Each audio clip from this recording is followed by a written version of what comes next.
Hello, friends, and welcome back to Heartscapes, where we are practicing the system of Reiki at the intersection of self-reflection, spiritual practice, and social action. My name is Michaela. Welcome back to the studio. And today we get to expand the conversation about Reiki into intersections with other forms of practice.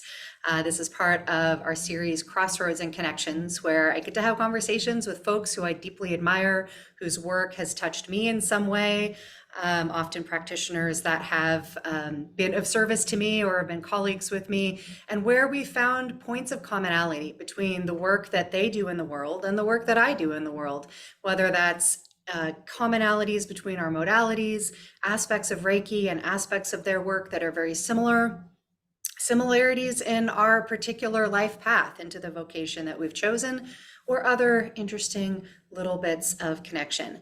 And I love beginning with connection as that starting point in the conversation because it opens up pathways for exploration of these different paths in ways that I find delightful. Hopefully you will as well. So let me bring in Christine for this conversation. Welcome, Christine. Thank you, Michaela. Hello. Hello, hello. So Christine McDevitt works with emotional freedom techniques, or one of which is often known as tapping.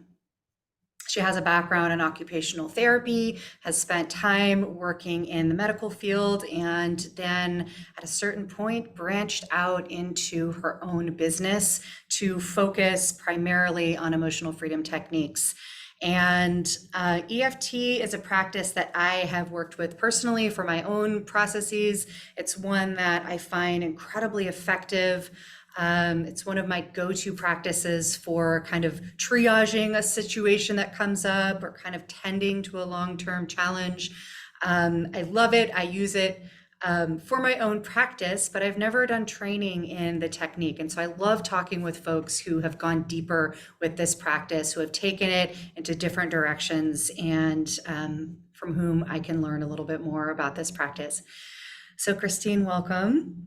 And Thank you. I'd love to just open up by inviting you to tell us a little bit about what emotional freedom techniques are and what drew you to this practice, what you love about this practice as a place of starting us off. Okay. Thank you for having me. Yeah, emotional freedom techniques, it's known very commonly as EFT or EFT tapping or tapping, some combination of those. It's a mind-body technique that really reduces the emotional charge on thoughts or sensations or memories that people find problematic for some reason. It combines tapping, which is what people are familiar with, the aspect of it, which is where you stimulate acupressure points on your face and your hands and certain parts of your body. And it combines that with elements of exposure therapy and cognitive reframing. And there's over 100 clinical trials. So this version of EFT, there's different versions of it. The one that the research has backed up is known as clinical EFT.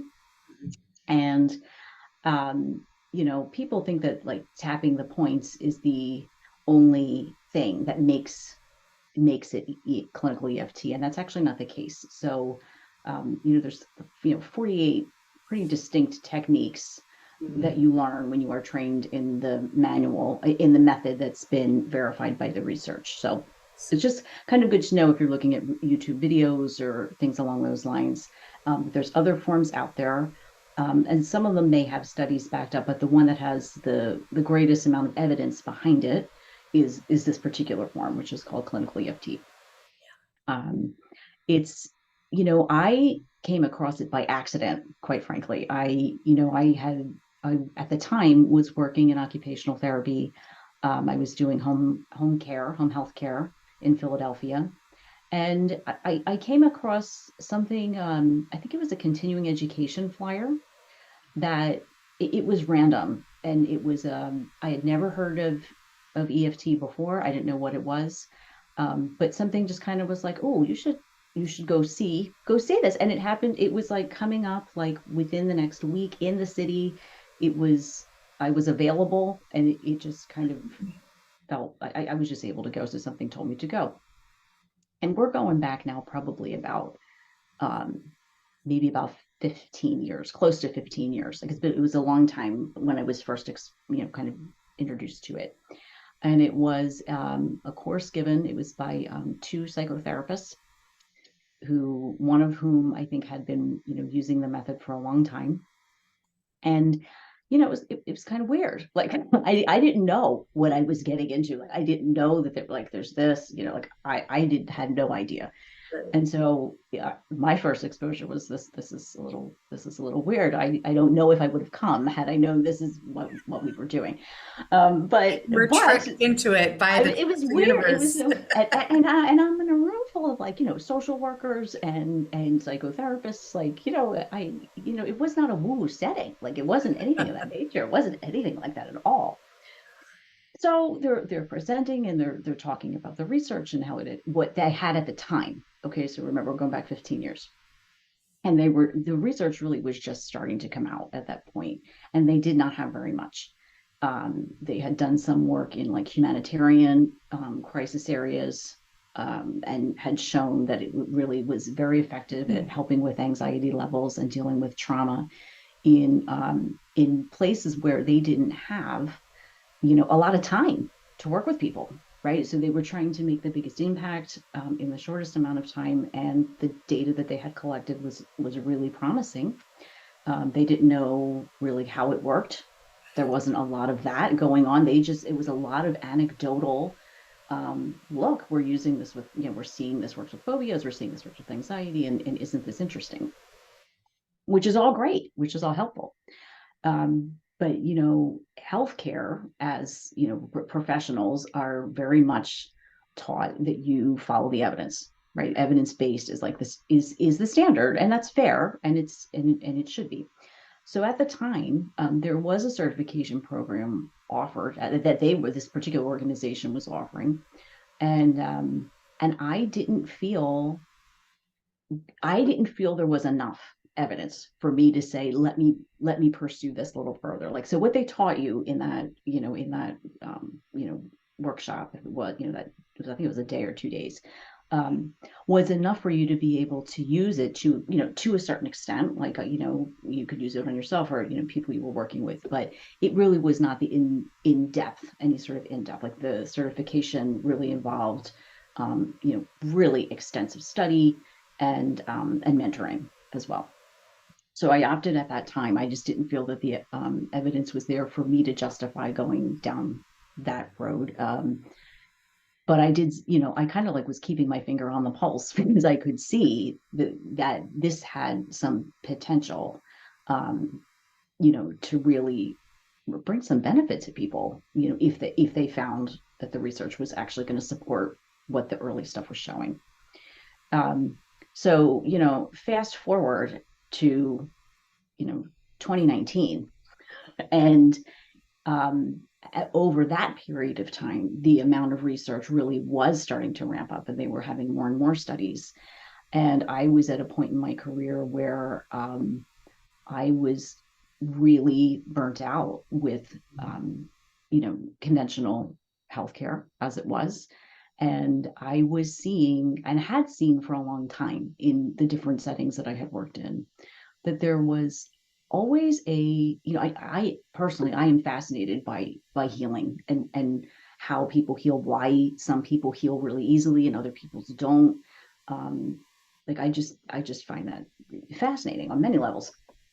And I noticed over the course of, when I was in this, conventional care, whether, that there was always this subset of people, and it was not diagnosis specific.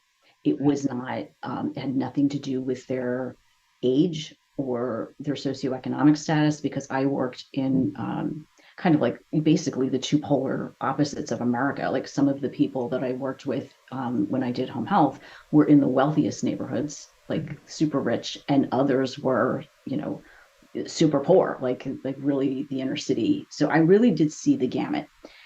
And I saw that it had nothing to do with this on some level. Like, there was always this, like, these people who were doing all the stuff they were supposed to be doing. They were, whatever they were supposed to be taking meds, they were taking the meds. If they were supposed to do the exercise, they do the exercise. If they were supposed to go to counseling, they went to counseling. Like, they did all the stuff, and there was like this piece, they just weren't coming along the way they expected, the way we expected as healthcare professionals at times, to be like, this is kind of odd that, you're still hurting as much as you're hurting, or that, things are not seeming to come into place at this stage of the game. It was kind of a puzzle. Yeah. So, you see that once in a while, and you can kind of write that off. But this was, again, this was over, a 20-year period, basically, of seeing this time and again, this pattern of there's always these people. I'm like, what is going on? Like, and so it just made me really curious, so that was bubbling in the back of my mind also, when, as this research was coming out around EFT, and I'd seen it, and I was like, this to me is, something, things that make you go, that sort of thing. And yeah, I had just gotten to a point in my career in late 2019, where I was like, something needs to change for me. Like, this is not feeling right for me anymore. Um, and I just decided I needed to start looking into other methods, to be able to help people. And so that's at that time when I decided to pursue certification. I love learning more of that story. Like I feel like I've known you for a couple of years, Yeah. and I've gotten to get really familiar with kind of where you are right now in this path, but I love, getting to see a little bit of the winding path that led to it. And I Yeah. love the way that curiosity and observation over time has played into this moment when you hit that point of dissatisfaction, or that point where you knew you needed to change, and you had this long period of observation and curiosity about healing, and then this one exposure, and then little breadcrumbs of information Mhm. about this particular modality, and and then that fascinating observation that there's seems to be a subset of the population who are actively working to, heal and resolve whatever condition they have. They're doing things that Mhm. should be resolving the condition, and it's not resolving. And, rather than, well, I guess those people can't be helped, what else might there be? What other methodology might there be? I love that. Mhm. And what's so fascinating too, when I see, when people come to see me, one of the questions I ask on my intake, I have them fill out an intake before I meet with them the first time, and one of the questions that I ask them is, what do you think is causing your problem? Right. So I ask all the questions, what does the doctor say to do? And I said, what do you think? What's fascinating to me is nobody says I don't know. Hmm. Nobody. There's always, they'll say, I'm not sure, but I think it probably has something to do with, and it's always something that is not, a physical issue. Like, it is, and I'm not prompting them in any way. I'm just saying, what do you think? I mean, they could say, I think it's arthritis, you know, but nobody says that. It's always, I think I have self-esteem problems. I think I'm really angry. I think I have not, let go of what happened with my divorce. I think like there's all these other things that have nothing to do with what's going on in the body, like, on the surface, on the But surface. so it sounds like your clients, your soulmate customers, if you will, have already self-selected as folks who notice or are curious about or believe in the connection between their emotional mental state and their physical state. Yeah. And that they're noticing that, perhaps they're noticing a correlation between these things they're identifying in the mental emotional realm, maybe even the spiritual realm at times, Hmm. and whatever's happening in the physical realm. And they're curious, could there be something there? And they're probably having the experience that within strictly medical context, there isn't much there for them to be able to Hmm. address that. And Hmm. it that makes me think back to one of the first things you said about reducing the charge around our feelings about things, right? I'm reducing emotional charge. And I'd love to just hear a little bit more about that, and specifically, and maybe this is a good chance to just kind of briefly describe the kind of essential tapping methodology, which I know Mhm. has kind of those two components you mentioned, the physical stimulation of meridians, and then something in the cognitive realm. So maybe start by describing that, and then maybe what you see as the connection between reducing the charge, the emotional charge around whatever if somebody is experiencing. This feels very closely related to some aspects of Reiki that I'd love to tease out a bit. Yeah, sure. So one of the things that I do want to mention before I get into that is that people would, probably hearing kind of like, oh, there's an emotional piece to it. Like, so logic would say, especially if you're not familiar with these other things, is, well, why don't you just go to therapy? Why don't you just go to psychotherapy, go to counseling, go to whatever? And I think almost all of my clients were in counseling. Like that was the other thing. And so it is, then it begs the question, what is it about talk therapy that is not Doesn't getting, quite that get you isn't there. doing this? Yeah. Because, right, theoretically, if that was all you needed, then talk therapy should solve the problem. And I am not bashing talk therapy, by the way. I think it absolutely has value and it absolutely has a place. But when you're dealing with a situation where there's something that is kind of looped in the nervous system, talk therapy does not break that connection. It just doesn't. And if you're dealing with trauma of any kind, it really doesn't break the connection. Yeah, Um, it's no accident that the kind of validity and the stronger emphasis of research energy and dollars on EFT and related um, methodologies is coinciding with our increased understanding about what's happening with the traumatized brain, and mhm, the way in which that hijacking of the nervous system um, impacts chronic physical issues. yeah, Um, I feel really grateful that we get to live and practice in a time where those things are, where we have the technology where we can study that, we can see what's happening in the brain and yeah, track it, and where there's a curiosity and an openness to, okay, so then what else might actually address this, where strict medicine or psychotherapy aren't getting there, right? Can we yeah, bring can we bring these together? So yeah, I yeah. love. Yep. Yeah, and that is, it's true, and I'm sure you feel this way too. Because I mean, even with Reiki, like there are studies coming out about Reiki and pain control and things along those lines. Like it's just such a gift to be, like you said, in this time where science is supporting what anecdotal evidence has been showing in a lot of cases. But yeah, it really does have to do with that stress response or the threat response in the brain. So when you do a tapping session, or an EFT session, like I said, there's two components. So you start off where what we have is called a setup statement, right? And the simple formula of it is, even though I have this problem, and then you would name whatever it is that you're focusing on for that particular round, right? And then that's the exposure part. So when we talk about exposure, like this is kind of exposure in the mind.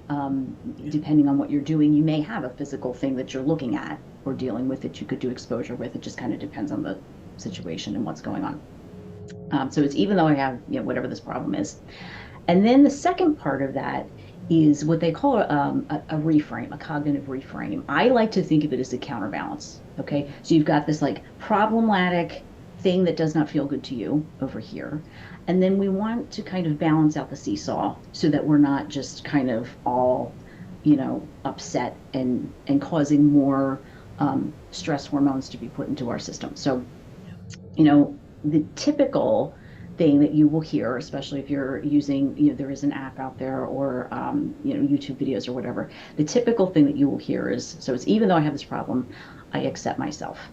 Okay. Now, I know you and I are going to talk about that situation about accept myself, but the intention of that half, because many people do not accept whatever it is they're talking about, but the intention of it is just to have something to level out, right? So just to be able to say, I've got this thing and I'm just acknowledging what's happening here. Like that's kind of the intent of it, just to keep it more holding two things side by side.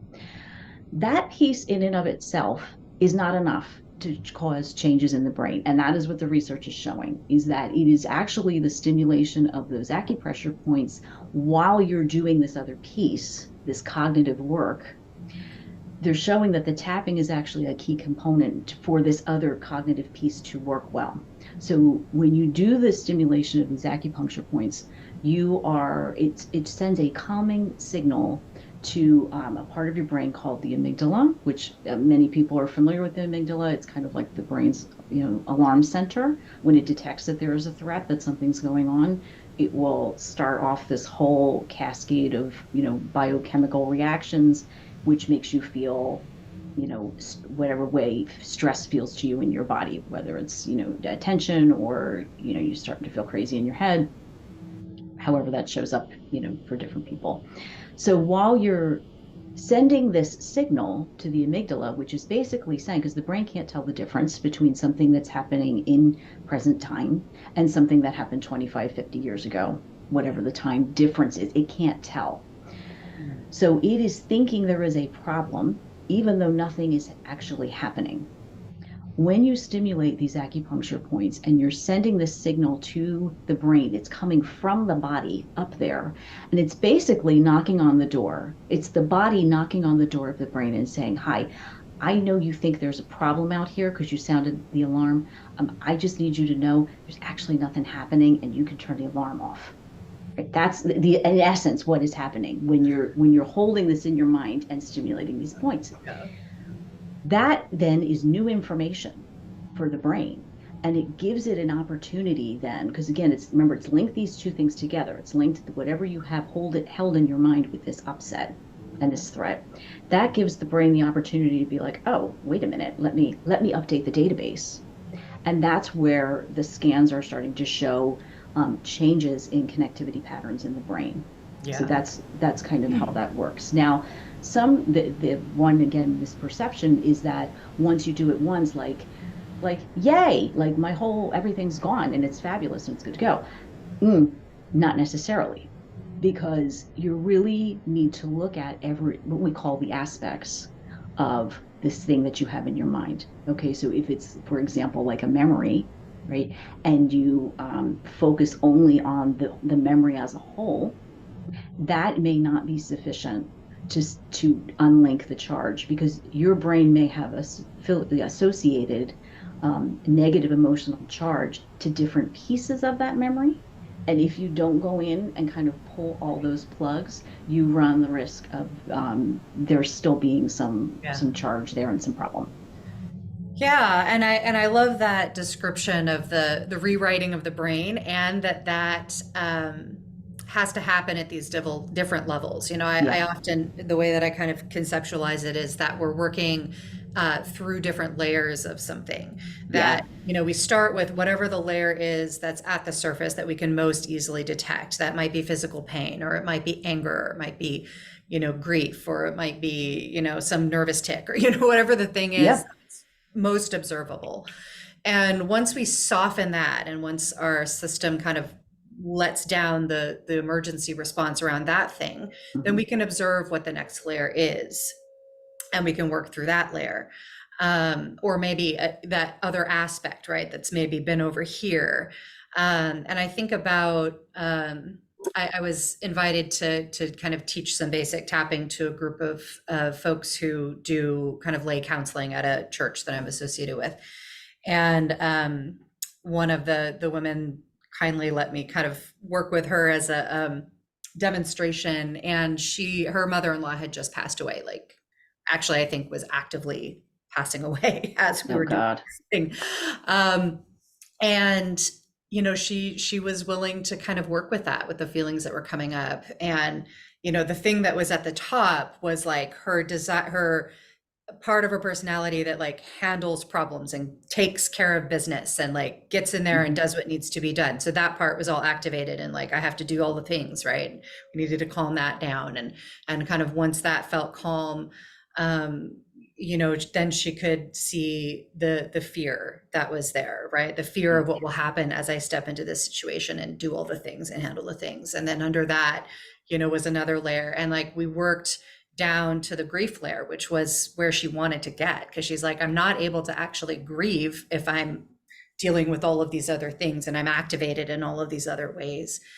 And it was really beautiful to watch that. She and I had done quite a bit of EFT over the years, so she was very familiar with it, and so she just very naturally worked with those layers with very little coaching. And it was really lovely to kind of see them clear away, as she worked through the tapping points and kind of used. So you mentioned the setup phrase, the acknowledgement, the acceptance piece, and then working through the tapping points. And as you're working through the tapping points, you're kind of maybe repeating a phrase or words that help keep your mind focused. Like a reminder phrase. Yeah, so that you're, again, continuing to tell the brain, this is the thing to deal with, right? And that reminder phrase would naturally change as the layers moved away, right? And it was a really beautiful example of the value and the benefit of working with this practice over time. I mean, there's great value in just coming to Christine and doing a single session on whatever the thing is, right? But there is tremendous value in working with it over time, not only because you give yourself the space to work those layers, but you become proficient with the technique. And so you can work with it in a fluid and creative way. She's changing her reminder phrases in this really creative way that allowed her to really just navigate this territory deeper and deeper and deeper with very little coaching. And so I really appreciated that example of the value of really staying with the practice. And then the piece of, the other thing that it really helped me to see, which was, something that I knew, but to really see it, was this correlation with one of the aspects of the system of Reiki as it's taught from its Japanese origins, which is that we are engaging in practices that bring our attention to the center of ourself, to our gut, which is where a lot of these neurological stimulus are going, right? From the body to the brain. Primarily that information's coming from the gut, it's coming from the heart, and information is going this way more so than this way.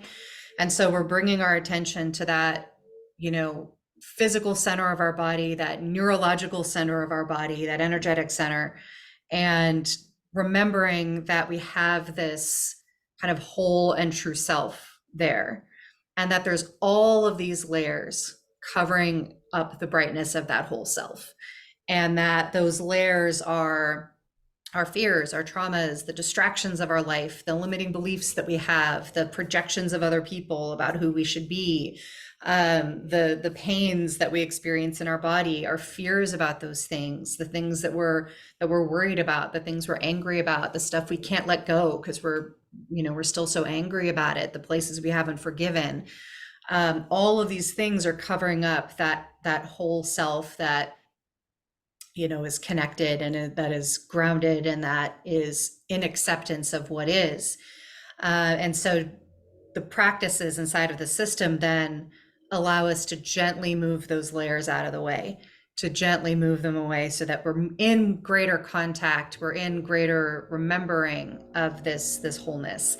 And, I really saw that correlation really clearly working with EFT, that, this is just another pathway to do the same thing, one that really explicitly integrates the body and the mind and the heart and the spirit in a simple and accessible practice. Both systems at their essence are a very simple and accessible practice for remembering that we're essentially okay. And I'd love to zero in on another piece that you mentioned, which is this aspect of acceptance. You mentioned that the second half of that reminder phrase, that the first half is stating clearly what we're experiencing, which in itself can be revolutionary because we often want to avoid the thing that is causing us such difficulty, especially if it's something where there's any shame associated with it, right? So that first piece is stating clearly in simple language, honestly, what specifically we're working on, what we're experiencing.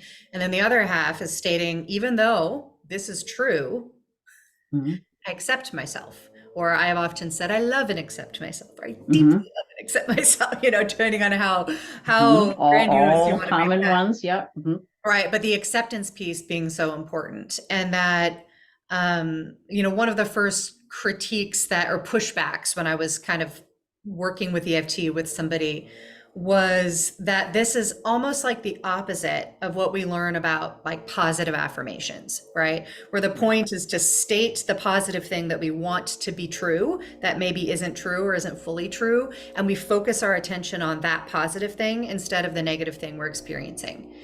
But what the challenge with that is, right? Positive thinking is important.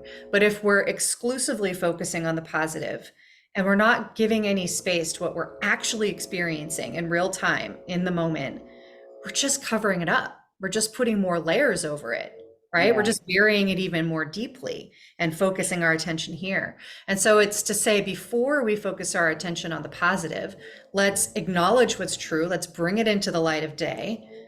And let's take the radical act to consider the possibility that we could accept ourselves exactly like this, right?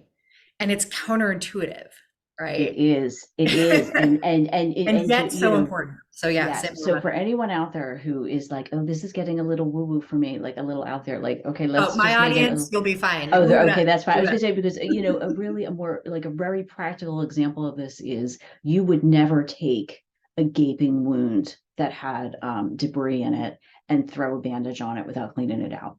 You would never do that. Why? Because it's going to get infected and it's going to it's going to travel, right? The infection is going to travel to other places of the body and it's going to cause damage that you don't want. So you're going to go and you're going to take the time and clean it out and do it right.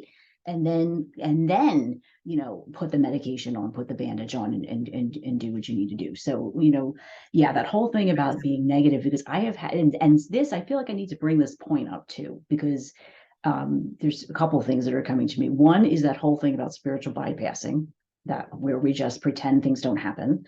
Um, and then the thing that I hear, so there are a number of my clients who come to me because they've been using an app or a video to do their own. Like that's how they've been introduced to EFT and to tapping. And they will ask me like, why can't I just do positive tapping? Okay, so that's the reason. But also they get to a point where they know, like, so even if they've, like, say, been able to do some really good self-work on their own, they get to a point where they know that there's something, like you mentioned about the layers and the depth, that there's something else, but because they're listening to the same thing over and over again, and they don't know how to, they can't progress themselves. Right, And so then it's like, well, I don't know what to do. So right. there's that piece also, which is why, I mean, again, the self-help piece has its place and is useful until you get to the point where you're like, I don't know where to go from here. And then rather than, some people will just say, well, it doesn't work for me. Well, no, it does. You just don't know how to progress it a little further. Like, and you just need a little And I training with think that. that's part of, I am such a proponent of practices that are simple and accessible. I think we tend to have an overemphasis on complexity in our society, bigger, better, more, if it's bigger and more complex, it's better. Mhm. That is not the case when it comes to spiritual practice often. The challenge with that is exactly what you're saying, that we can say, okay, it's so simple that I can just Yeah. pick it up off the internet and just roll it until I go as far as this, simple introduction can take me. And now, this Yeah. is obviously a limited practice, right? Whereas, if we spend some time with it and we spend some time with a practitioner who's considerable time with it, then what we find is that there's this creativity, there's this Hmm. intuitive space that opens up where you take the simplicity of the practice and you know how to follow it to those deeper places, and you've seen examples of that, and you've troubleshooted when things get sticky, and you've had somebody there who knows how to ask good questions to help kind of get around the roadblocks, right? And so yeah, I think what you're speaking to is the value and the benefit of having easy access to simple practices that we can pick up and take, that we don't have to invest a lot of money or time into. And if we feel that that practice is valuable for us, but we've hit a roadblock, rather than tossing it out as, well, I guess this is Right. limited, right? Like find somebody who has spent time with it, who has Yeah. built a relationship with it at a deeper level, who can help get around those roadblocks. So just Yeah, wanted to because confirm that as you. yeah, because there's something about the depth. So that's the other piece. Like, and Reiki's the same way, right? People can be like, oh, it's just the hand things, the hand postures. Well, no, like it is actually much more than that, much deeper than that. And again, that's the whole thing. But the other piece is about the acceptance that you brought up. Okay, so this is where a question comes up with EFT, with that kind of that reframe, that second half of that setup statement, the I accept myself, or I love and accept myself, which are the kind of most common ones. I will have people say to me, but I don't, and I don't feel right saying it, right? So personally, my response to that is then don't, and let's find something that, like, let's just meet you where you are and find something that is workable to you. Right. And that's an interesting exercise with some people, because I mean, sometimes I'll say, well, are you able to say I have compassion for myself? And there are many people who can't even do that. Right. So then I'll be like, can we use the phrase, I'm just noticing what's going on. Right. I can look at this. Yeah, This is true, that and I one can most look at people it. can do. Right? Can we just look at it? Yeah, yeah. Probably Most yes, people if they've can. chosen to be in the session with you. Mhm. But I will say more often than not, the I accept myself does not resonate with people. And it's a really interesting thing, because I know there are practitioners out there, and I know that's because these people have told me this, where they've said, well, I was told just to say it anyway. Right. And I profoundly disagree with that. I don't think anybody should be lying to themselves when you're doing this kind of excavation. In some cases, I just think it's completely inappropriate. Well, and it's not in alignment with the technique of moving away layers, right? Because Yeah, right there is another set of layers where acceptance of what is actually happening is that deepest core layer. And if, we can't just jump there if we're not there. And yeah. so I would imagine that for people who are in this situation, when they find a phrase that they can state with honesty and they work with that, I would imagine that they begin to shift towards acceptance. Do you find that's the case? Slowly. It They can get depends on the there? situation. Sometimes they'll be able to do it with certain small pieces of it, and then when the aspect changes, um, they can't say it again. Like, it doesn't feel true for Right. this next piece of it, and that's okay. So we kind of work with where we are. But the other piece that's interesting to me is I'm noticing that I think some people associate acceptance with resignation, Yes. especially if you're dealing with a situation that you are not happy with, that has been going on for a long time, and that you don't know if there is potential for cure. Like, let's be honest, some people are looking for cure, but I think healing and cure are not necessarily the same thing. And so when you're in this, I'm finding this with some people, where when it's been a prolonged, or even a pattern, like, even if we take like health out of it, like for a minute here, and just look at like a behavior that you're so aggravated with yourself with, that it's just been everything I do, I keep sabotaging myself, like that whole thing.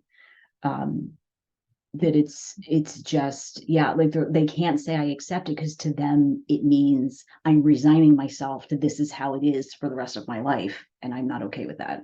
And I think I believe that that's cultural. I think that we're taught that. And the analogy that comes to mind is kind of another realm that I've spent time in, which is in the kind of realm of like weight loss and dieting and kind of addressing those sorts of body image things. And the kind of radical reframing of acceptance and loving and accepting ourselves as we are, as a pathway to making positive change. Again, it's counterintuitive, right? Yeah, And it's pushing back against, a culture that says you should hate yourself. You're bad and wrong for yeah. being overweight. First of all, you're fundamentally a bad person because you're overweight, which is bullshit. And therefore, you should use that as motivation to change, right? You should use that, Mhm. I'm a bad person. I hate myself. I hate the way that I look, as your motivation to do the hard work. And then looking at the ineffectiveness over time of actually staying with the kinds of lifestyle changes that might benefit us. And also the way that that excludes people who have a different body type that are not ever going to fit into a very narrow definition of what, a proper body looks like. And so, when we reframe that and say the starting point is self-love and acceptance, of saying, this body of mine, I love it. Right? I love it exactly how it is. And then the pushback to that is exactly what you're saying, but that's resignation to it. How are you ever going to lose weight if you love yourself the way you are? Yes. Yes. It's like, because when you love yourself, you're motivated to feel better and to treat yourself kindly. And if you're overweight, but you're healthy and you feel good and you exercise and whatever, awesome, be that way, right? And if your body, so for me, I applied this to myself. I was starting to get like achy knees and, I was carrying more weight than my body is designed to carry, and it was causing me pain. I was starting to have chronic pain. I was using EFT on the chronic pain, but I'm like, but also, yeah, you can make some lifestyle changes, right?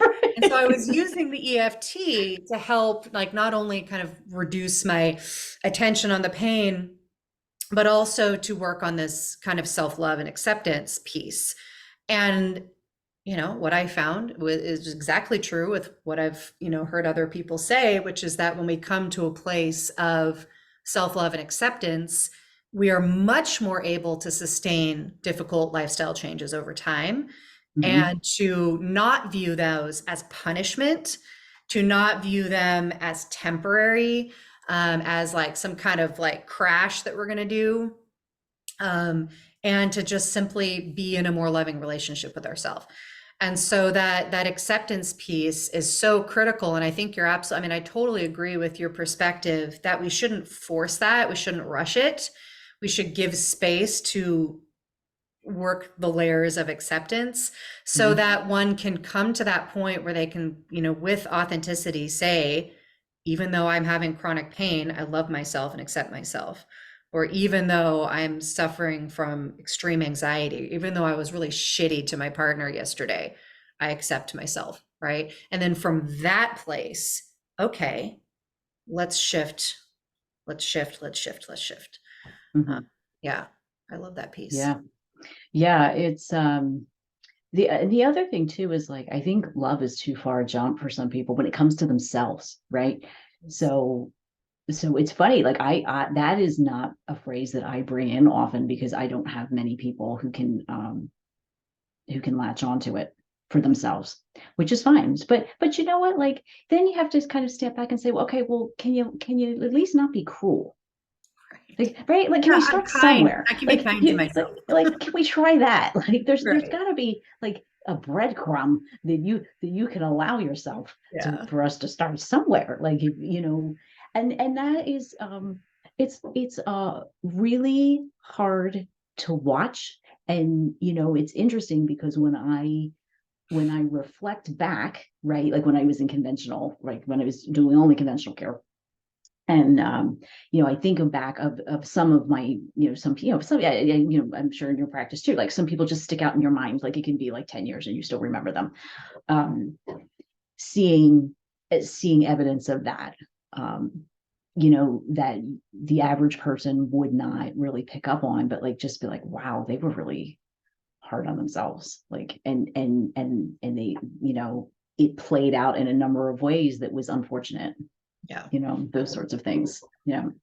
Well, and this is, again, one of those places where I see some really strong connections with the system of Reiki, and specifically with the precepts of the system, which really is the purpose of the system, right? So these 5 statements that describe, that give us instruction on how to focus our practice, but also describe the outcomes of doing the practice, which is that we become unattached to fear and anger, we become grateful, we become true to ourselves, and we become compassionate for ourselves and others. And so right there at the foundation is what you're speaking to, right? The compassion for self. And it's beginning there, compassion for self, because it can be much easier to extend compassion to others. There's debate about whether you can truly extend compassion to others if you regard yourself without compassion. We can set that aside, but that really being the foundation. And then let's do these practices that clear away everything that's in the way of being truly compassionate to ourselves.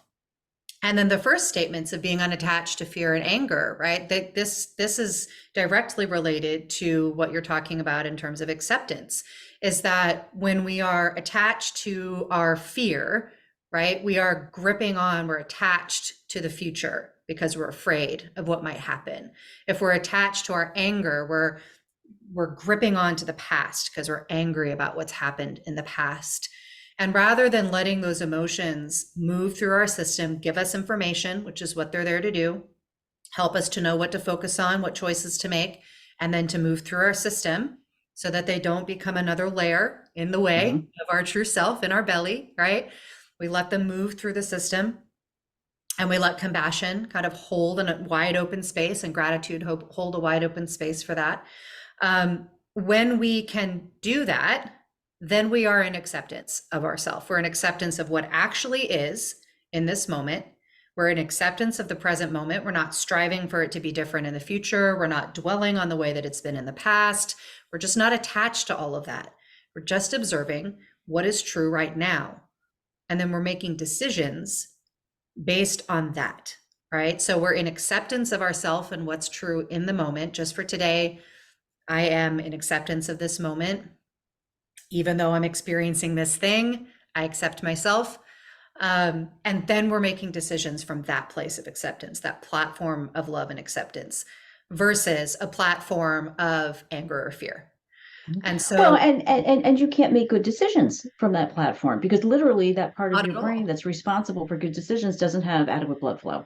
So yes, it's kind of critical that whatever way you choose to get yourself there to Right, that right, kind of that starting place, right. that it's important. Yeah. Well, and that's a place where these two systems work together really beautifully. And I've used it in this way, right? Like, okay, I know I'm supposed to be unattached to my anger, but damn it, I'm so Yeah. pissed off right now, right? And so I can't get to that place where just for today I'm unattached to my anger. Okay, let me do some tapping, even though I'm really freaking pissed off right now, I deeply love and accept myself. you know? Hmm. Let's run that. I'm angry. I'm so angry. I'm so Hmm. angry. I'm so angry. Um, and again, those two systems working together, right? Because there's times when okay, yeah, the precepts are the foundation of the system, but I'm just not there right now. Hmm. And it's like, and that's not a failure, right? And this is another piece where I think there's some like family relationships between these two systems, is that acceptance piece really, um it really pushes back against the belief or the perspective that a mistake is a failure of your whole self, Right. right? And because in the Right. system of Reiki, it's not that, okay, if you have to live your life true to these precepts at every moment or you're failing, right? No, it's that we rest our attention on these precepts, and we have moments in our life. I'm truly unattached to my fear right now. I'm truly grateful. I'm truly compassionate to myself, right? We have these moments, and then we let them go. If when they go, we are not attached to them, right? We accept then what's happening in the next moment. And by doing that, right, like for example, by working with your clients who are like, I can't say I accept myself, right? But okay, let's work here. And in doing that, we open up more and more and more and more space Yeah. towards this way of being. And in the system of Reiki, which comes through esoteric Buddhist traditions, ultimately we're talking about enlightenment, right? We're talking, what does enlightenment mean? It means that we Hmm. move through our life unattached to our fear and our anger. We're rooted in gratitude. We're true to ourselves. We're compassionate to ourselves and others. Like that is a lived, like day by day, what does it mean on the ground, boots on the ground definition of enlightenment. And I see EFT as an ally in that process, because it explicitly roots us in the present moment, helps us to see what is and accept it, and then it clears away all the bullshit that's in the way from us actually feeling that. Um, Yeah, it is in that way. The only distinction I would make for some people is it is not a spiritual practice. I think it is very helpful alongside of a spiritual practice, though, for the exact reasons you were saying.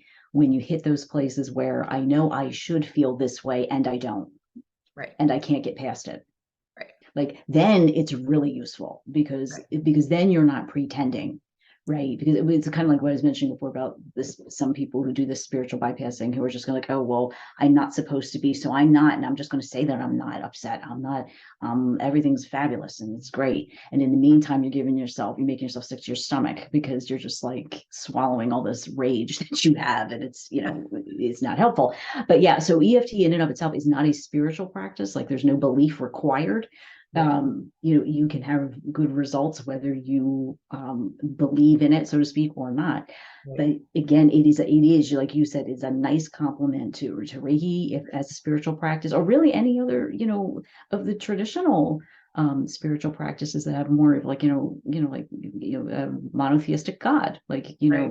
definitely, if you are struggling in your relationship with God and you can't get past that, like tapping through what is going on here is a nice way to Yeah. help see what is blocking that connection that you might want.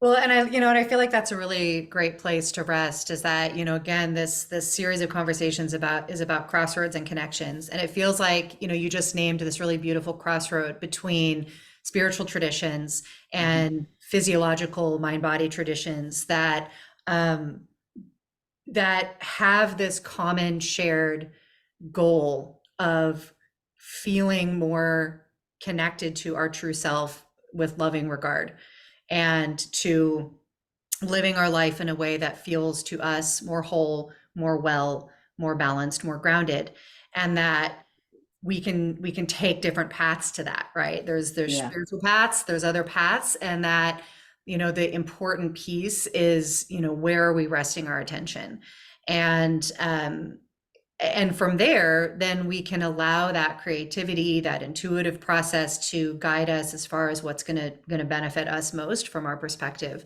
And I love that. I love that there are so many different pathways to getting to these experiences that over time humanity has identified as beneficial, right? Has hmm, identified yeah, like these ways of being are what we mean when we say that we are well. And yeah, so often, loving, kind regard to ourselves and others is the key, right? Is hmm, the center point. Whether or not you're coming from a spiritual tradition, a psychology perspective, a physiological perspective, we just do better when we regard ourselves with loving, kind acceptance. So I love that you brought that attention forward and that you're doing this work. Um, you are doing this work on the East Coast, I believe, but also I primarily am. online. Hmm. And so, if folks want to talk to you more about EFT, about your practice, you do have a specialization or a special place in your heart working with people with chronic pain. However, you work with clients who are dealing with any number of issues. So, how can folks connect with you? Yeah, I mean, you can go to my website, which is farfalla integrativehealth.com. So you can put a link down We'll there, I have guess, that right? Because down it's a there. Yeah. spelling for that. Yeah, that's the longest spell. And if you feel like you have questions about EFT or wondering if it would be beneficial for you, there is a link on that site for a free consultation. You can just kind of click on it. It'll send you to Calendly, and you can schedule a time at any point if that's helpful to you. Awesome. And I know you do a lot of writing on your blog and in certain publications that Mhm. just kind of in short, clear, focused ways kind of unpack some of these different aspects of EFT that we've been talking about. I found those writings super helpful. So I'll also put the direct link to the blog as well if folks just want to do a little bit more reading on the Yeah. subject. Yeah. Thank you so much. Yeah, this was fun. Thank you for having me. Yeah. Thanks so much, Christine. I love these conversations, right? Finding these points of connection because they are natural and they exist in our lives, and I feel very enriched by exploring them. Hopefully, those of you listening at home feel enriched by it as well. If you have any questions for either of us, if you have any experiences with Reiki, with tapping, with any other practice that feels like it's in alignment with these things, please do share those experiences below. Share your questions below. We'd love to continue the conversation with you. And as you walk through your day, as you explore how you might experience greater acceptance, greater sense of kind regard for yourself and for others. May you be deeply provisioned for that journey. And I will see you next time. Until then, I love you. Bye-bye.